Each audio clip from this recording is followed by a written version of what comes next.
नमस्कार, हजुरहरूलाई मेरो किचनमा स्वागत छ। आज मैले आलुको दालको रेसिपी लिएर आएको छु। हामीले सजिलै घरमा यसलाई तयारी गर्न सक्छौँ।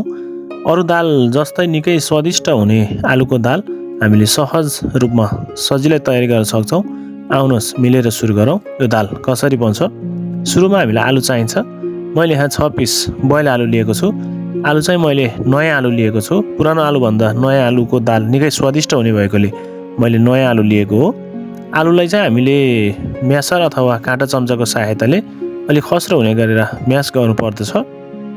यसलाई हामीले मसिनो हुने गरेर म्यास गर्नु हुँदैन। त्यस्ता हामीलाई चाहिन्छ प्याज। मैले एउटा मिडियम साइजको प्याज लिएको छु। प्याजलाई चाहिँ हामीले मसिनो हुने गरेर काट्नु पर्दछ।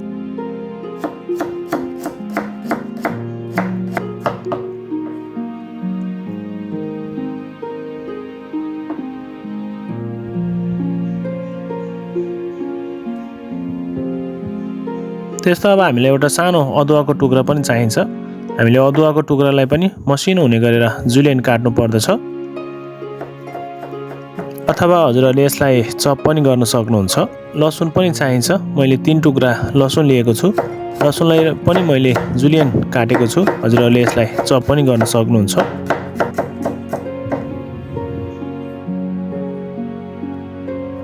मैले एउटा हरियो खुर्सानी पनि लिएको छु। हजुरहरूले चाहिँ स्पाइसी कतिको खानुहुन्छ त्यही अनुसार खुर्सानी एड गर्न सक्नुहुन्छ। हामीलाई एउटा टमाटर चाहिन्छ। मैले 1 पिस टमाटर पनि लिएको छु। टमाटरलाई चाहिँ हामीले मसिनो हुने गरेर चप गर्नु पर्दछ।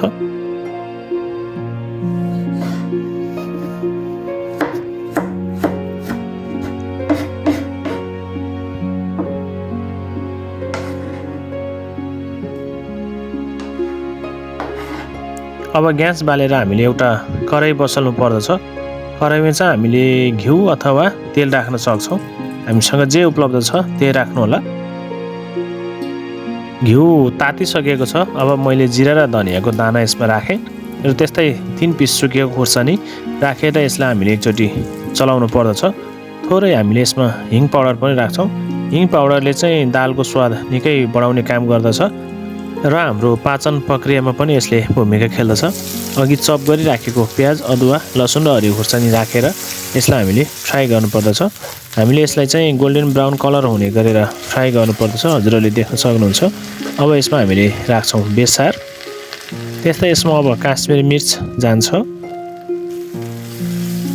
र यसलाई एकचोटि हामीले राम्रोसँग मिक्स गरिसकेपछि अघि चप गरिराखेको टमाटर राखौँ र फेरि हामीले यसलाई फेरि मिक्स गर्नुपर्दछ। टमाटरलाई चाहिँ हामीले छोपेर करिब 4-5 मिनट लो फ्लेममा पकाउनु पर्दछ।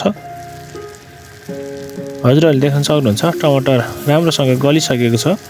अब यसमा हामीले धनियाँ पाउडर 1 चम्चा, जिरा पाउडर 1 चम्चा र खुर्सानी पाउडर चाहिँ आफ्नो स्वादअनुसार राख्नुहोला। फेरि एकचोटि यसलाई हामीले राम्रोसँग मिक्स गर्छौँ र मिक्स गरिसकेपछि अघिको आलु हामीले यसमा राखेर आलुलाई पनि हामीले फेरि राम्रोसँग चलाउनु पर्दछ।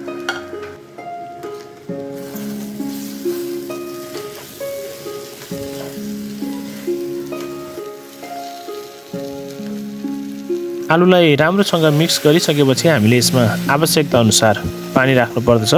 हाम्रो आलुको क्वान्टिटी कति छ त्यही अनुसार हामीले यसमा पानी राख्छौँ र हामीले दाललाई कतिको बाक्लो अथवा पातलो बनाउन चाहन्छौँ त्यही अनुसार पनि हामीले यसमा पानी राख्नु पर्दछ। एउटा व्हिक्स छ भने हजुरहरूले व्हिक्सको सहायताले यसलाई राम्रोसँग घोल्न सक्नुहुनेछ। हजुरहरूले देख्न सक्नुहुन्छ दाल राम्रो देखिएको छ। अब यसमा हामीले चप गरेको लसुनको पत्ता, धनियाँको पत्ता पनि राखेर हामीले स्वादअनुसार यसमा नुन थप्छौँ। यसलाई फेरि एकचोटि राम्रोसँग मिक्स गर्नुहोला। हजुरहरूले देख्न सक्नुहुन्छ दाल फाइनल्ली रेडी भइसकेको छ। आजको भिडियो हजुरहरूलाई कस्तो लाग्यो? लाइक, सेयर र कमेन्ट गर्न नभुल्नुहोला। भिडियोलाई साथीभाइहरूमाझ पुर्याउनको लागि सेयर पनि गरिदिनु होला। मेरो च्यानलमा नयाँ हुनुहुन्छ भने च्यानललाई सब्स्क्राइब पनि गरिदिनु होला। आगामी दिनहरूमा पनि नयाँ भिडियो लिएर हजुरहरूसँग उपस्थित हुनेछु। त्यतिन्जेलसम्मको लागि हजुरहरूसँग बिदा चाहन्छु। हजुरहरूको दिन शुभ रहोस्। धन्यवाद।